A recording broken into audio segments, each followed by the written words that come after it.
Unity, one, if not the largest game engine on the market. It's used by millions of developers, and even more games were created with it. It seems like the perfect engine for everyone. Regardless if you want to create 2D or 3D, exciting or relaxing, fast or slow-paced games. But is it really that good? It really is a very powerful engine due to the use of CSharp, and that's the first thing.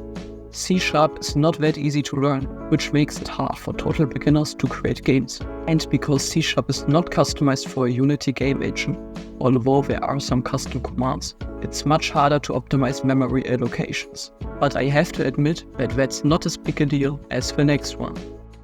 Many developers use Unity to create mobile games, some more simple than others.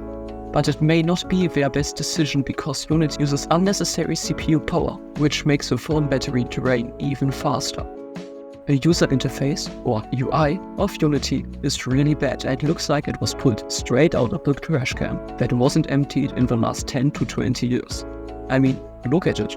Oh, wait, you can't do that because you still have to download it?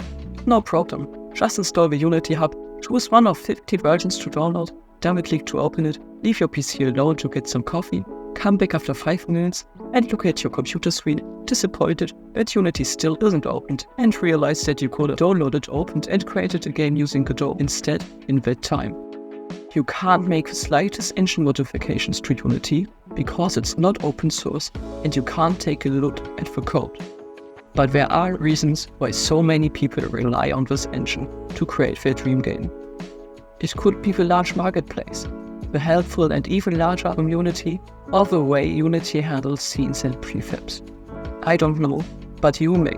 Write in the comments why you use Unity, if you do so. Thanks for watching. Don't forget to like and subscribe, and see you next time.